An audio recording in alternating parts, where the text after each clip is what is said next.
1964's Mothra vs. Godzilla, directed by Ishiro Honda. We are in the midst of what is known as the golden age of kaiju eiga. The highly successful King Kong vs. Godzilla convinced producer Tomoyuki Tanaka that they had a star in Godzilla and it was time to match him up with another famous monster, Mothra. It was a marquee matchup, a literal god monster worshipped by the natives of Infant Island versus a creature born from mankind tinkering with the core elements of the universe itself. But first, let's see how Mothra came to be. The idea for Mothra came about when Aoyamori wrote a draft for a monster movie that would appeal to women. A smart move considering women were taking up more and more seats in the theater.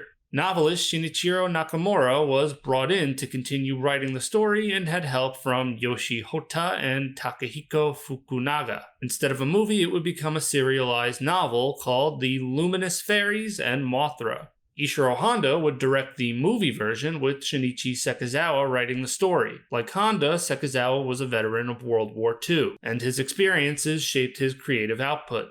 During the war, he found himself stranded on one of the many South Pacific islands. He was fascinated with how separated from the rest of the modern world these islands were and all the mysteries that lie within them. So, Infant Island was something he had a lot of fun with, and he would tweak the idea from the novel of the island being inhabited by tiny fairies called Alinas. He would change the Alinas name to the Small Fairies from Infant Island, and then eventually just Shobijin, which means small beauties. There was supposed to be 4 fairies and possibly a love story between one of the Shobijin and human characters, but Sekizawa got rid of that and changed it to just 2 fairies and would make them twins for a little added twist. From that point, these stars seemingly aligned. Tanaka would cast the new popular musical duo The Peanuts to play the Shobijin. Emi and Yumi Ito would help bring a massive publicity bump to Mothra. The Peanuts were even known in the United States, which was rare for Japanese musicians at the time.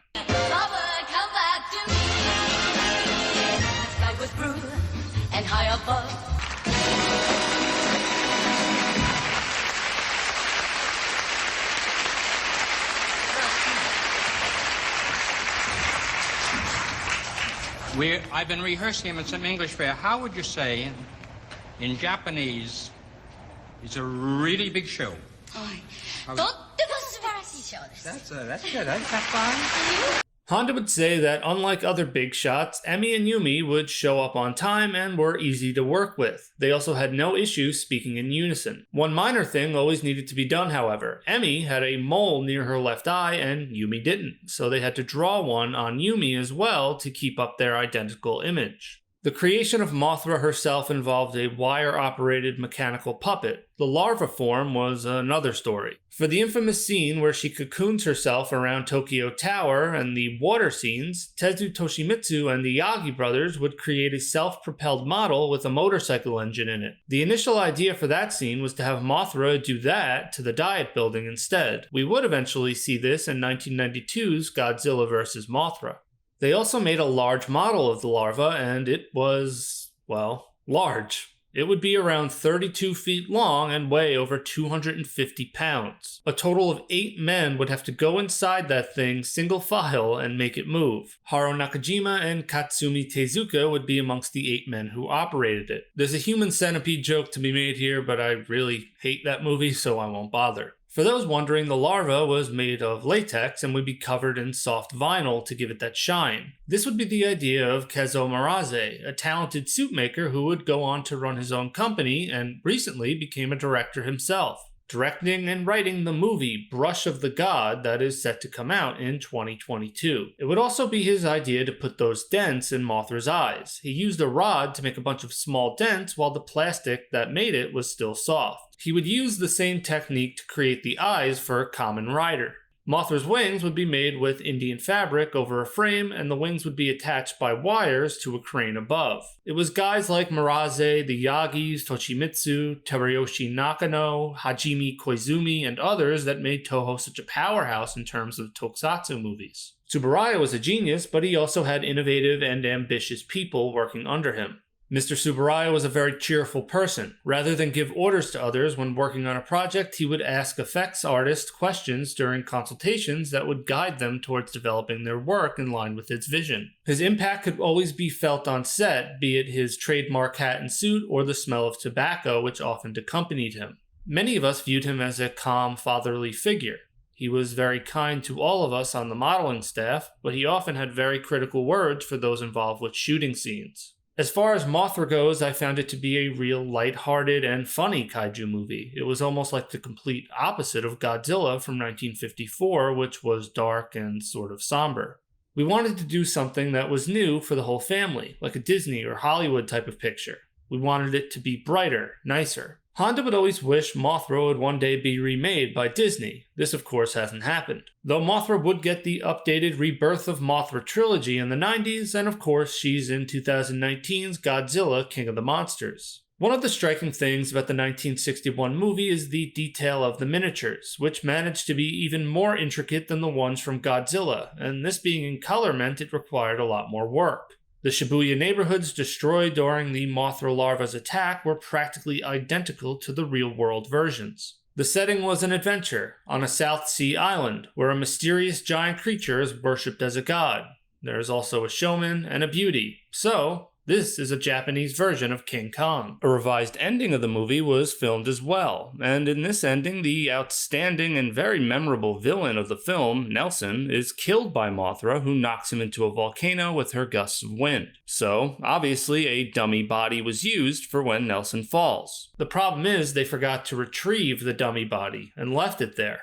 A hiker would later think the body was real, so teams were sent to retrieve what they had thought was a suicide victim. Honda would say his team was roundly scolded for this incident. Mothra would be released in Japan on July 30th, 1961, and was a huge success, selling almost as many tickets as the first Godzilla with almost twice the budget. Hiroshi Koizumi, who played Dr. Chujo, would credit the peanuts as a big reason why the movie succeeded. Mothra would premiere in the United States on May 10th, 1962, and would be distributed by Columbia Pictures in a double feature with the Three Stooges in orbit. The monster wouldn't really catch on in the United States like Godzilla did, however. Perhaps the one thing that has carried on throughout the years more than anything is the Mothra song.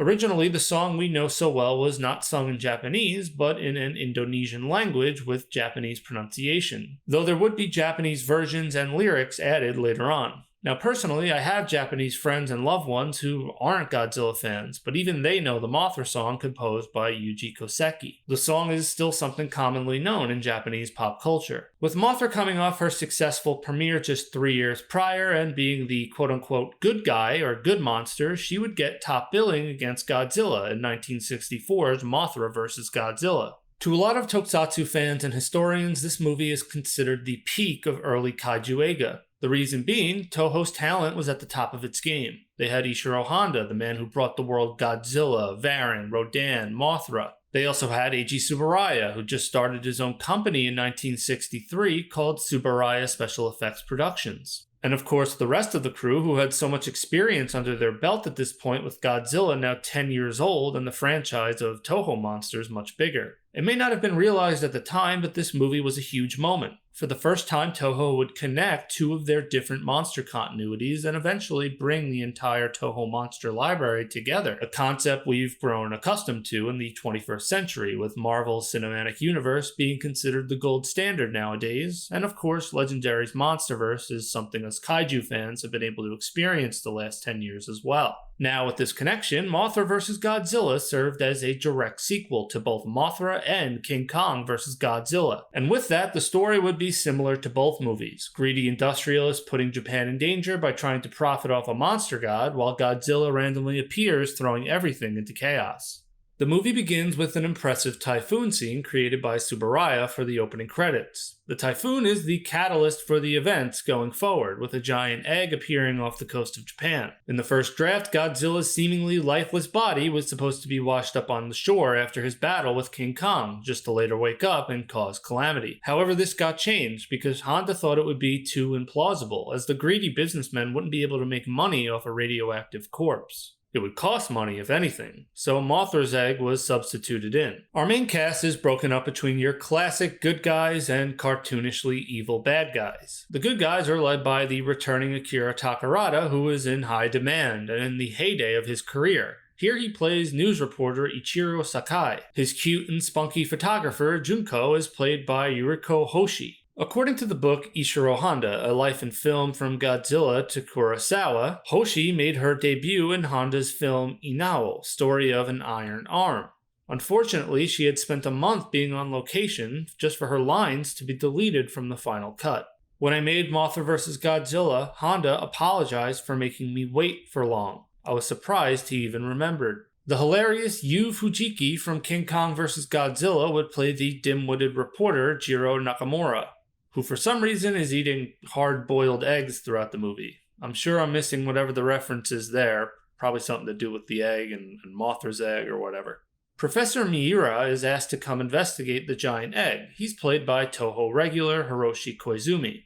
I'm not sure why they didn't just have him play the Dr. Chujo character again, rather than creating a brand new scientist for him to play. Seemed like a fun opportunity to bring the character back. Stopping our protagonist's investigation into the egg are our two main bad guys. Yoshifumi Tajima plays Kumiyama, president of Happy Enterprises, who conspires with the wealthy Jiro Torahara, played by the eventual Ultraman legend Kenji Sahara, who is playing against type here. I never realized until recently that Sahara's first movie was in fact 1954's Godzilla. Here he is on a date, before Godzilla emerges to scare the shit out of everyone. Producer Tomiyuki Tanaka said he wanted a villain with impact. I thought this was a big chance for me, so it was going to be the best villain in the history of Godzilla movies. Well, he definitely lays it on thick. In preparation for the role, he would spend time with real estate agents to observe their self-confidence. I don't know, if you're a real estate agent, do you take offense to that or do you take pride in it? I don't know. Torahata and Kumiyama basically scheme to use the egg to make money as a large tourist attraction, though as we'd see, the selfishness of both men leads them to butting heads with each other. There's a small part where Junko discovers what I believe is supposed to be a scale or a piece of skin from Godzilla. Perhaps this was meant as foreshadowing, because they don't really go anywhere with this. In my own headcanon, I retroactively see this as a piece of Hedera washing ashore. There's an interesting lack of government involvement when it comes to the large egg. There's even a small snipe at the government by Koizumi's character. すぐで半年、よかろで2年、審議審議で5、6年。お役所仕事じゃそれだけかかるという誰かの歌さ。The criticism of the slow, ineffective, bureaucratic way the Japanese government does things isn't too uncommon in Godzilla films, and would be a main theme 51 years later in Shin Godzilla. The Shobijin make their first appearance confronting the two villains, warning them to return Mothra's egg, but instead the villains try to capture them. There's just something really funny and kind of creepy about watching these guys try to capture miniature women. Something off-putting about it that I just can't put my finger on. Though it is an interesting way of having the humans temporarily be giants in a giant monster movie. Eiji Tsuburaya and assistant special effects director Teruyoshi Nakano were accustomed to taking real-life things and making miniature versions of them. But for the Shobijin scenes, Tsuburaya would have his crew do the opposite. Furniture pieces would be built multiple times larger on sets for the Twin Fairy scenes that had close-ups. When not using small dolls, this was complemented brilliantly, with the twins being seamlessly composited into shots. The vast improvement of this technique compared to when they did it in 1961 is noticeable. The reason? Tsuburaya got Toho to buy him a new toy, an expensive toy. Very expensive. Tsuburaya had visited the United States a little earlier in the year, and he was enamored with the optical printer that Disney had, so he managed to convince Toho to purchase one for his team. The Oxbury 1900 optical printer could superimpose up to 5 composites, reducing the need for hand-painted mats. Rumor had it that there was only 2 in use at the time. This was the key to having the Shobijin, the giant egg, and pretty much anything that needed to be edited in post look amazing. There are a few shots of Godzilla in the background that don't hold up well nowadays, but for the time it looked good. The Shobijin give the same warning to the good guys and let them know that Mothra is actually already in Japan. あ、あそこだ。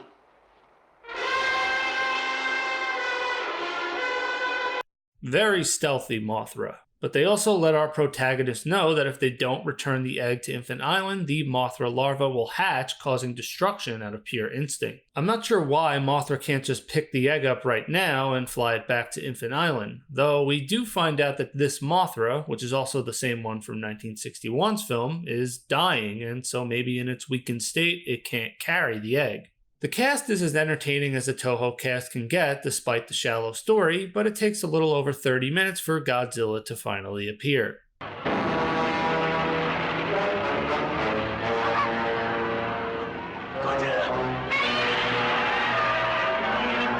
Godzilla shakes the dirt off, which was either improvised by Nakajima or was Nakano's idea. I've seen conflicting tales of this. But anyway, Godzilla begins assaulting Nagoya. The oil refinery destroyed in this part was a miniature version of the real-life Nagoya oil refinery. Godzilla is an unstoppable machine in this movie. He simply wants to destroy whatever is in his way. This Godzilla suit would be named the Mosugoji suit and is one of the most popular Godzilla looks of all time. It was also one of the most comfortable that suit actor Haruo Nakajima would work in. Toshimitsu worked with Nakajima months before filming on getting the suit just right. The Mosugoji suit is a lighter and slimmer suit from the King Goji one, and it allowed Nakajima to be a lot more fluid with Godzilla's movements. The face is perhaps the most notable difference, with large brows, and Godzilla just sorta looks really pissed off all the time. Godzilla's rampage is awesome, with his other theme playing throughout. Godzilla continues to intentionally destroy Nagoya, but also unintentionally cause damage as well. The monster getting his tail stuck in Nagoya Tower and accidentally destroying it immediately reminded me of that infamous Ishiro Honda quote. Monsters are tragic beings. They are born too tall, too strong, too heavy, and they are not evil by choice. That is their tragedy. Despite some of the damage being unintentional, this movie is still considered by some to be the last Godzilla movie of the Showa era where Godzilla is an antagonistic force. His transformation from villain to anti-hero to eventual hero in the mid-1960s coincided with Japan's newfound optimism and economic recovery. The Olympics would even be hosted in Tokyo the same year, and people were actually able to attend. The memories of World War II were starting to fade, so Godzilla's connection to nuclear devastation isn't harped on much, though in this movie they do make sure to point out his radioactivity. The monster is treated like a natural disaster of sorts, as we see Japanese civilians begin to evacuate, a scene we would see a million times over the years.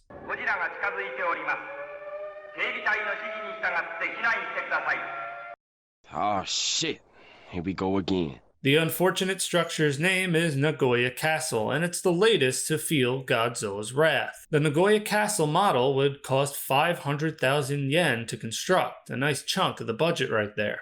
According to Nakajima, this fall right here was not an accident and was all part of the plan. And I'm not sure if it's this part specifically, but I read the Godzilla suit was damaged when Nakajima tripped, crushing the suit's jaw, hence why Godzilla's mouth hangs open for much of the film. Again, I'm not sure if that's from this scene or something that happened off camera. This part actually had to be shot 2 times and is a combination of both, hence the quick cuts. On screen right now is the first attempt with some unused footage, and as you can see, the castle doesn't even budge after Godzilla hits it. Nakajima tries to make the best of it by having Godzilla act like he's roaring in frustration. The second attempt, they would have a crew behind the castle with sticks to have it collapse. As Godzilla continues his rampage, our protagonists are discussing it with their editor, Orota, played by Jun Tazaki. A Honda favorite, but also an Akira Kurosawa favorite as well. At this point in the film, you might be wondering, what role could these characters even play now? They failed to get the egg sent back to Infant Island, and now Godzilla's here. Well, I think that's the purpose of this scene. Orota basically insinuates it's the journalist's job to help the country during an emergency. And I'm sure some of you are scoffing right now, especially in today's clickbaity environment. But this gives our characters justification to get involved, and it's the goofy Nakamura that comes up with the funny idea to ask Mothra to fight Godzilla.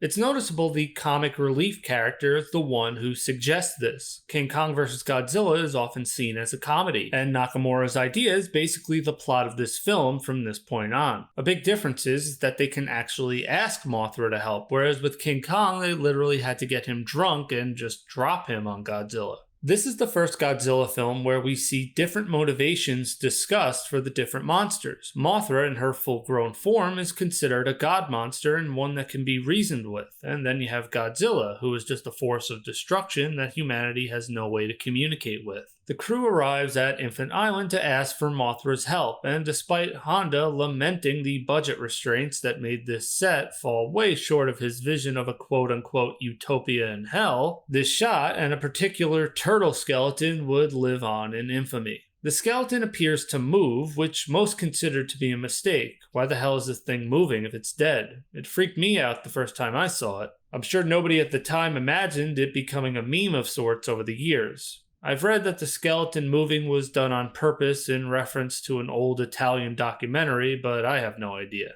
It later got renamed Skeleturtle by Toho Kingdom, and the officially licensed 2012 ornament created by Cast would dem it Mystery Bones of Infant Island. The Skeleturtle would also appear in the Godzilla Rulers of the Earth comic, and there's more, but I'm sure you get the point. But anyway, the Islanders are not convinced by the professor's pleas for Mothra to help. The apparent leader of the Islanders clumps Japan in with the rest of the world, essentially saying they played with dangerous forces and are paying the price in the form of Godzilla. This has always been an extra tragic aspect of these movies. Why is it almost always Japan, the only country to get hit with an atomic bomb, to be the victim of Godzilla's wrath as well? After the Islanders reject their pleas, we hear the Shobijin singing.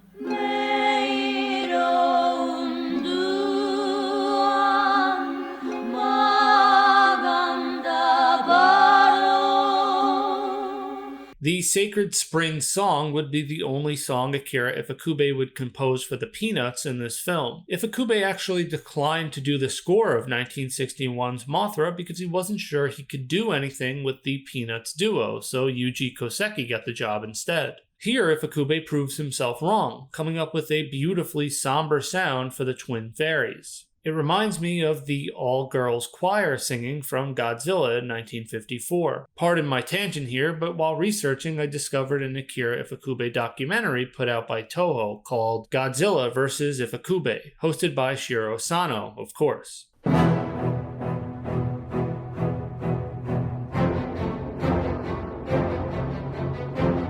Where they tracked down some of the girls from that choir scene and had them rewatch that part.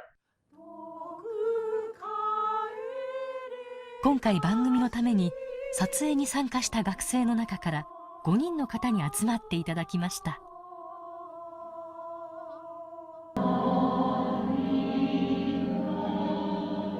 怖い顔して歌って。怖い顔してるわね。緊張してるのね。そりゃ緊張してるでしょ。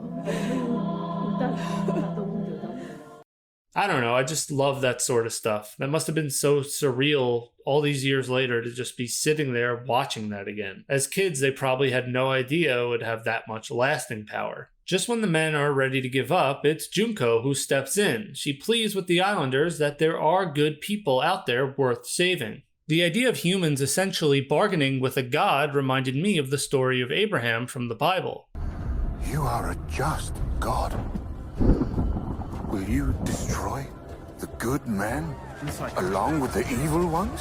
Bargaining with God to spare Sodom. Abraham asked God to spare the city if it had at least 10 righteous people. I'd wager the Bible wasn't Honda's inspiration here. That's just what I personally thought of. Honda was not religious and was a humanist despite his father being a Buddhist monk in Yamagata. But even the part where Junko talks of divine retribution and how we should all be equal amongst the gods, it reminded me of Abraham saying, "Shall not the judge of all the earth do what is just?" Takarada's character follows up Junko's words with lines penned by Honda himself, and it strikes a much more humanist tone. 人間不信のない世の中は理想なんです。でも人間が多ければその理想を実現するために努力していきます。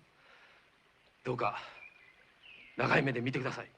Well, Mothra is convinced and will help humanity. For this part, the Mothra prop from 1961 is reused. While that's going on, the Japanese self-defense forces are devising ways to stop Godzilla. The military is relying on him still being somewhat weak to electricity. The miniature tanks are the best we've seen so far in the Godzilla series. If you really look closely, you can see the piano wires attached. The miniature tanks were made of aluminum, and they were modeled after the Type 61 tank, which was developed and used by the Japan Ground Self-Defense Force. Overall, though, I love this part. They just unload round after round on Godzilla, and it serves to show how unstoppable he is. The whole thing is just classic. When I think of old Godzilla movies, this is one of the scenes I think of. We see that Happy Enterprises has put the giant egg into an incubator, which is a nice, intricate little miniature. The two villains try to double-cross each other, and we get an out-of-left-field, bloody and violent scene. Sahara said the unusually violent scene was mostly his idea. Honda would even ask him,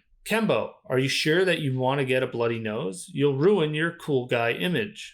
The fight ends when Sahara's character shoots Kumiyama in the head. Again, the violence here is totally jarring for a Godzilla film. The gunshot part would be edited out of the fight in the US version. I love how Torahata sees death itself marching towards the hotel and still tries to get all the money, valuing that over his life. This is showcased even further when we see that the hotel staff is easily able to escape, but because of the bag of money slowing him down, he can't, as Godzilla destroys the hotel with him still inside. With both villains now dead, the human portion of the story sort of prematurely ends. The whole plot point of getting the egg back to Infant Island doesn't really matter now, as Godzilla has taken over the movie, but conveniently he heads right for Mothra's egg. Just as Godzilla, who has the most daunting look on his face, is about to do something to Mothra's egg, I don't know what exactly, maybe make some breakfast, Mothra appears. 1 hour into the movie and we finally get our showdown, Mothra versus Godzilla. As I mentioned before, this is the same Mothra from 1961, and she shows off numerous abilities. She uses hurricane gust wind to knock Godzilla over, her claws to scratch and grab him,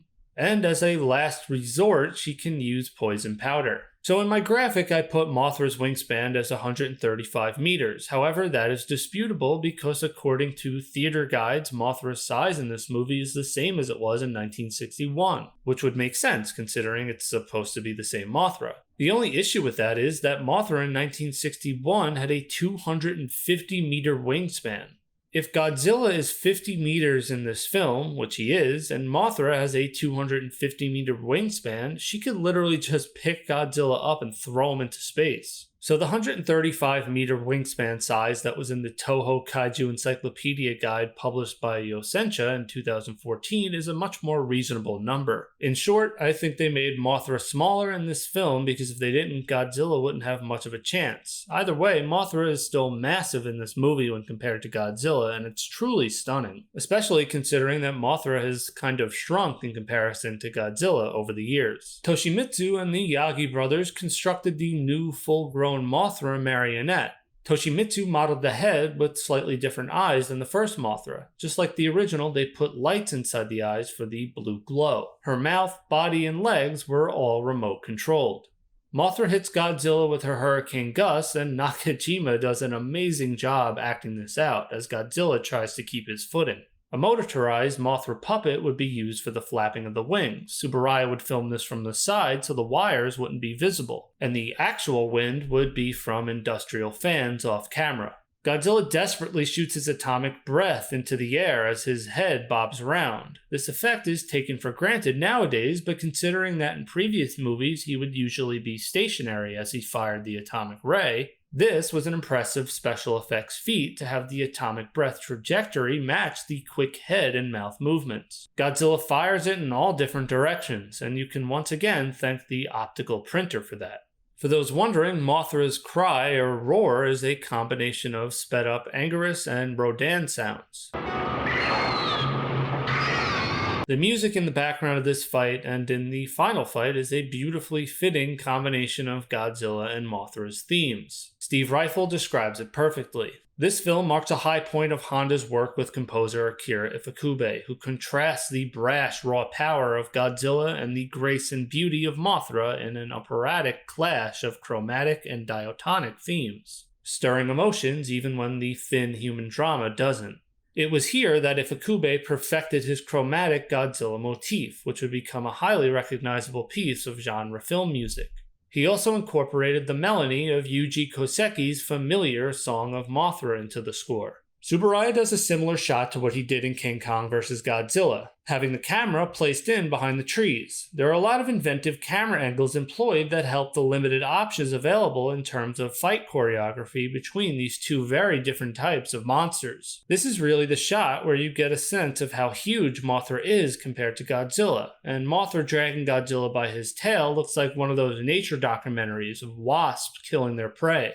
For the long shots, small models were used to show her dragging him, with the medium shots showing Nakajima flailing around. When Mothra begins attacking Godzilla's head with her feet, it looked eerily real. We kind of get Godzilla's perspective here a little bit, as Mothra's attack is leaving him disoriented. Imagine if a giant moth or bug got in your face, you'd be flailing your arms around like an idiot. Well, at least I would. Feel your pain, Godzilla. I've said it before for the previous movies, and I'll say it again. I don't think the puppets should have been used showing the monsters fighting. In the first Godzilla, it has its purposes, but in every movie since, it just looks cheap. Well, apparently one of Tsuburaya's cinematographers had the same opinion. Sadamasa Arikawa would argue with Tsuburaya over the puppets due to them looking so different from the suits. He thought they should be cut out. Tsuburaya knew this, but his reasoning for keeping them was that it was more important to get these actions on film to tell the story of the fight rather than worry about the quality. Arikawa would disagree at the time, but years later, when he would be in charge, he would have the same exact argument with one of his assistants, and his opinion would be the same as his old teacher's. King Kong and Godzilla's fights were entertaining for sure, but it was mostly treated for laughs. In this movie, the story has a similar lighthearted tone. However, the monsters are played straight. No silly wrestling moves or emoting from Godzilla here. Though this quick shot of Godzilla falling on his ass had me laughing. It almost looked like stop motion, but it was Tsuburaya speeding it up. We get an impressive composite shot here of Mothra using her poison powder in the background, with the military watching in the foreground. Again, Tsuburaya really pulled out all the stops in this fight that only lasts about 5 minutes, but it has so much energy to it that it feels longer and more epic than perhaps if you were just watching on the set. Godzilla finally hits Mothra with his atomic breath. And despite her basically dominating this battle so far, she's so fragile in her dying state that she gets grounded. I always wondered why Godzilla walked away after this. He suddenly didn't care about the egg anymore. Well, I only recently just realized Mothra was being clever. She hid the egg under her wing right before she died. And because Godzilla really is treated like a dumbass in these first few films, he doesn't see it and continues his aimless march of destruction elsewhere. Something odd does happen here though, and maybe this was due to a poor editing choice, but it suddenly becomes nighttime. The problem with that is after the night scene, we go back to our main characters in the Shobijin and it's day again, but they haven't moved. They're in the same spot. What, were they just listening to the Shobijin sing this whole time? The military tries everything to stop Godzilla. They blast the shit out of him. A small improvement that shouldn't go unnoticed here, the plane's movements are made much smoother than from previous movies. A lot more convincing. Another difference is that Nakajima is being hit by real explosives. If you notice, Godzilla doesn't get hit directly much, if at all, in the movies before this. Here is the first time we really see him take a beating from these munitions. And if there was any doubt of the realness of it all, Godzilla's head catches fire. Don't worry, Nakajima was fine. His head was located in Godzilla's neck, but I'm sure it made the suit even hotter. The artificial lightning generators and the Tesla coils, or whatever they are perhaps my favorite Godzilla movie superweapon, aesthetically speaking anyway. It just looks awesome. But it doesn't stop him because he's a ground-type Pokemon now. But really, I think Godzilla has developed some sort of resistance to electricity after King Kong abused him with it. They then try using an electric net on him, and a combination of that and the generators actually knock him to the ground. Just when it seems like they have him stopped, one of the generators fail from using too much power, and then Godzilla uses his atomic breath to destroy another one, and the whole plan falls apart from there. What's the military's next plan? Get the hell out of there, as Godzilla melts the tanks and marches on. Poor miniature men inside there are the real heroes. Because our main cast is left with nothing to do at this point, we find out that children are on the island that Godzilla is now headed for, Iwa Island, and they need to be rescued. Why is this a bunch of random people's job to do? Who knows? They're just really kind and brave people, I guess. This scene here, when the man is trying to tell officials about the school children and their teacher, Godzilla suddenly pops up behind the hill.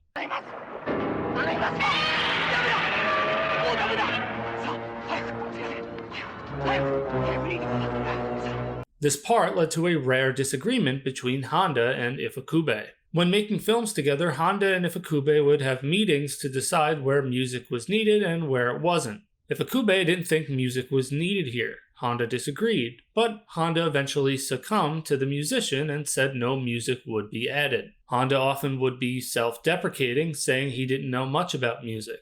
But as we see and hear, that part would include music. When it first screened, Ifukube would glare at Honda like, "Really, man?" And Honda would simply smirk and quietly apologize. You can also notice that the fights in this movie don't take place in any miniature city, and this was due to the limited budget. So Godzilla is added to a lot of real-life footage instead. The monster fights taking place in the wilderness was always a cue that the budget restraints were very strict. A small mistake I noticed is when Godzilla is making his way towards Iwa Island. They show him walking the coastline of Japan before getting in the water, but then later he's actually on Iwa Island and they show him walking along that same coastline again. I think I only noticed it because of how much I like how this coastline looks in the Toho water set. While Godzilla is making his way to the island, the Shobijin serenade the egg, and it finally begins to hatch. This hatching scene is an amazing use of practical effects combined with animated effects. Instead of one Mothra larva, we get two. Twin Mothras are born, which was a last-minute idea from Sekizawa. Hand puppets were operated by the puppeteer from inside the egg for this part. There would be no need for a giant 8-man Mothra larva suit this time. They would just use smaller props. The prop would move by using a conveyor belt with rotating gears that allowed the little bumps in Mothra's body to move up and down. Any of the scenes where Godzilla was in the water, they would use the King Goji suit from King Kong vs. Godzilla. The reason they did this was because water would slowly destroy these early suits, so they needed to be careful about water scenes. The larvae swim on over to the island to stop Godzilla, and he lights a few houses on fire to maybe scare them off like he did with King Kong.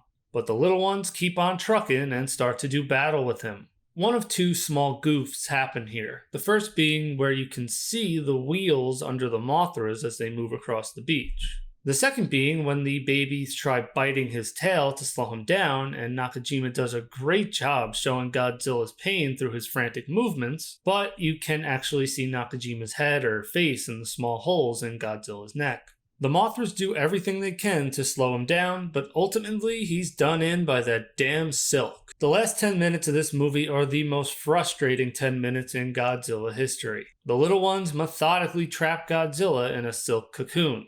My issue here is that he's shown in the same scene to be able to melt a boulder, but he can't touch these little bastards because they're hiding behind boulders. The silk was made of liquefied expanded polystyrene, basically a liquid form of styrofoam. Whenever the Mothra were off screen, it would be poured into an industrial fan. Once the fan shot it out, the liquid styrofoam would congeal into this silk-like substance, and then fall onto poor Nakajima. When the silk fired from Mothra's mouth, there would be a tube running inside with a nozzle in the mouth. Apparently, this material was highly flammable, and so the suits would have to be thoroughly cleaned afterward as to make sure Nakajima wouldn't burst into flames the next time they drop a miniature bomb on him. The Mothras slowly envelop Godzilla in the silk until he eventually falls into the ocean. Once again, that's the King Goji suit being used here. There is also some unused footage from this vantage point. So, Godzilla's been stopped, the kids are rescued, the good guys wave goodbye, and the Mothras head home. And the movie ends. A similar ending to the last movie. The first draft of the movie would have the full-grown Mothra fighting Godzilla and subduing him in a cocoon and dropping him in the ocean as well. Mothra vs. Godzilla would be released in Japan on April 20th, 1964, right before Golden Week, when most Japanese workers are given extended time off. The movie would sell roughly 3.5 million tickets during its box office run, a far cry from the over 11 million people that went to see King Kong vs. Godzilla, but it was successful nonetheless. And of course, the Japanese opening wasn't the end of the story. There was an American release as well. The earth quakes beneath his mighty feet. Now, a new ally stands to battle the menace of Godzilla. Over there! The gigantic insect known as Mothra. Will the combined might of man's forces and Mothra be enough to halt Godzilla's latest rampage?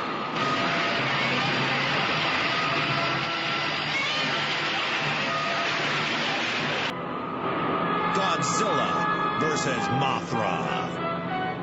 Now this trailer, I believe, is for the Paramount version that came out in the 1980s. I remember seeing this on one of my old VHSs, and as a kid it gave me goosebumps. The Godzilla theme playing while he's destroying cities, then it shifts to Mothra's music, the narrator's over-the-top hyping for a decades-old Japanese movie. As a kid, this got me jacked up. Who am I kidding? I still love this shit. So how did the American version of Mothra vs. Godzilla come to be, or as it would originally be called in the US, Godzilla vs. the Thing? Well, like a lot of things, I've read conflicting stories. But according to the book Japan's Favorite Monstar by Steve Reifel, it was in May of 1964 that distributor Henry Saperstein would buy the American theatrical and TV rights to the movie, giving it the title Godzilla vs. the Giant Moth. As we'll see, Saperstein would become one of Godzilla's biggest distributors stateside. In this instance, though, he would sell the rights to American International Pictures. AIP would then change the title to Godzilla vs. the Thing to generate buzz and curiosity as to what Godzilla could be fighting. It could also be that they wanted to give Godzilla top billing and worried nobody in the United States would care about Mothra. This version would be released in the US on August 26, 1964. The US version would shorten some scenes, but the most important difference was the addition of a scene that involves the American military taking a crack at Godzilla to help the Japanese. If we are to assume that the military Godzilla attacks in King Kong vs. Godzilla when he first awakens is an American, I think one of you pointed out it might have been a Soviet base, then this would technically be the US military's first assault on Godzilla.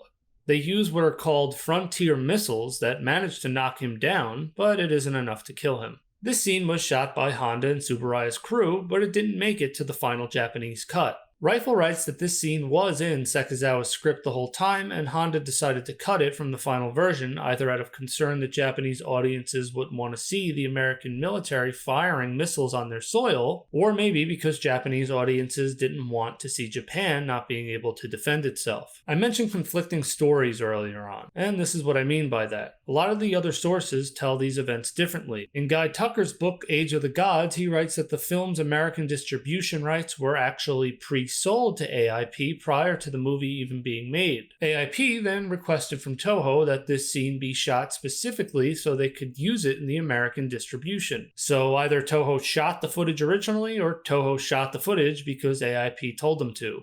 Who the hell knows? When I do research for these movies, this tends to happen where there are reliable sources with different stories of how things came to be. And if I can't figure it out, I just give you guys all the info I have and you can decide for yourself or look into it more. Mothra vs. Godzilla is remembered quite fondly, and it's a popular Godzilla movie amongst fans. Even the English dubbing is considered to be good for the time, which is rare for this genre that often gets mocked for the bad dubs. A manga would be created for Mothra vs. Godzilla as well. The manga adaptation would be created by Fumio Hisamatsu. Besides the movie itself, Mothra would go on to become one of Godzilla's most popular enemies and allies over the years, and as I mentioned earlier, the Mothra song has accompanied her throughout the decades as well. While doing research, I came across a Sci-Fi Japan TV video where they covered the 6th Koto Cinema Festival in Tokyo that was doing a special screening of Godzilla. And at the festivities was Akira Takarada and Ishiro Honda's son, Ruji. But in the background, you hear the Mothra song being sung by a Peanuts tribute act.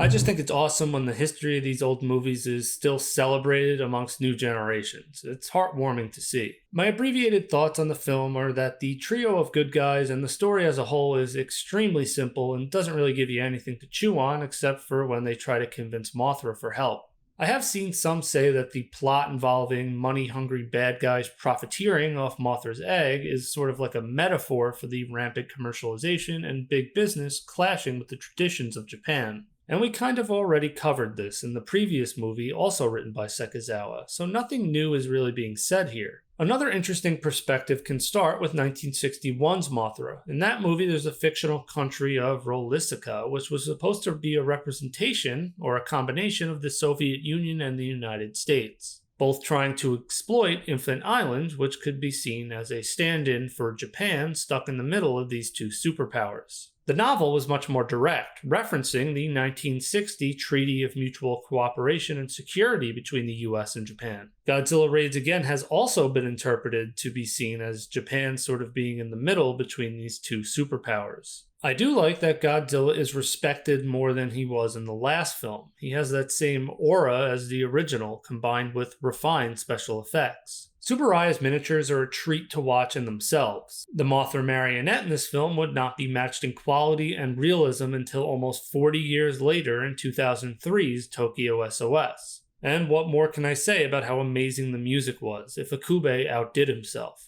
And as much as it pisses me off that Godzilla loses to the Mothra twins, it was an inventive way to stop him. Overall, this movie is definitely towards the top of my Showa era favorites. In 1964, Toho obviously wasn't only working on monster movies, they also had Akira Kurosawa working on the film Redbeard. Unfortunately, Kurosawa and the legendary actor Toshiro Mifune would get sick, and this movie would end up taking 2 years to complete due to all the delays. Also, due to rising tensions between the two, it would be the last collaboration between Kurosawa and Mifune. The two would essentially not talk for almost 30 years after that. A sad thing to ponder considering the number of amazing movies the two made over the years. With Redbeard's delays, Tanaka needed a movie to fill the open slot for the holiday season. He would of course turn to his monster star for the second time in the same year, and introduce what would become Godzilla's most notorious villain. Next up, 1964's Ghidorah, the Three-Headed Monster.